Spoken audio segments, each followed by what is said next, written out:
Act, which is a very controversial bill that would give some illegal immigrants a path to citizenship. But one state has already passed its own version of the DREAM Act, and we're seeing how that's working out for them. It's causing a huge fight in the state of Maryland. They are under attack for a law that critics say gives special privileges to those who are in the state illegally. I'm joined now by our great panel. Simon Rosenberg is here. He's the president of NDN, a left-leaning think tank, and a former campaign advisor for President Bill Clinton. Also, Ben Ferguson is here. He's of the Ben Ferguson Show. Welcome, gentlemen. Good to have you here.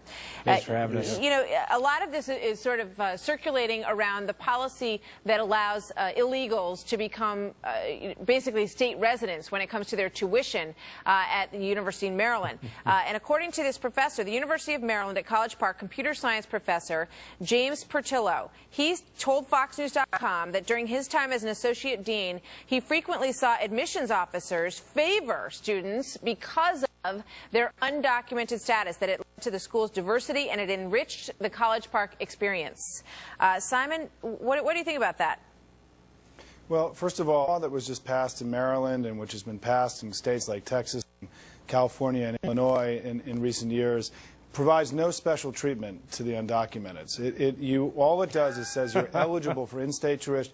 Ben, let's have this out, Ben, is that all the undocumenteds are able to get is the same treatment as other people who live in the state if their parents, and there are conditions, if their parents are tax-paying residents of the state, if they finish 2 years of community college before they go on. So all that's happening is the playing field's being leveled. There's no special treatment being given to the undocumented at all in the law that was just passed. All right, well, let's talk about it. Go ahead, Ben. You were chuckling while Simon was talking. I'm sorry. This is hysterical to me that if you're an illegal immigrant and you live in Maryland and you want to become an American citizen, you might as well wait till after college because you get a double whammy. One, you can get in-state tuition. Two, you can also get in on issues of affirmative action because you're now a minority in a special class. So if you're an average American citizen in Maryland, you've got good grades, good enough to maybe get in Maryland, there's a good chance you may get picked by an illegal immigrant that gets to go instead of you, and they get a cheaper price on college than you get. I mean, I'm sorry. This gives people an incentive to actually be an illegal immigrant for a little bit longer to get a better deal on college. Yeah, it seems kind of crazy, Simon, when you look at this. Obviously, we all grew up under the system where you had to be an in-state. Clearly, you guys are saying the state of Texas and Bill Perry is a crazy guy. I mean, you're saying that the governor of Texas is a crazy guy because that law exists. I don't have to agree with everything he does. Well, here's the thing about conservatives. We don't always agree with everybody, and for you to act like that what one conservative does is correct for all conservatives is incorrect. My point is this. Average American citizens should get a great deal on going to college, not legal immigrants who are here breaking the law, and they get even twice as good of a chance as me because they're an elected minority now, and it's diversity, and they get cheaper tuition than I do if I want to go to Maryland. This show is unbelievable. What are you talking about, Ben? What do you mean they have double the chance to get in? This is completely made up. The point is the kids we're talking about in Maryland, I'm going to finish this. The kids we're talking about in Maryland are a couple hundred kids every year. They have to have the grades to get into the school. These are high-performing kids who've excelled in the public high schools that they've been in Maryland. And the state of Maryland has made the decision that... Hold on. Yeah, go ahead.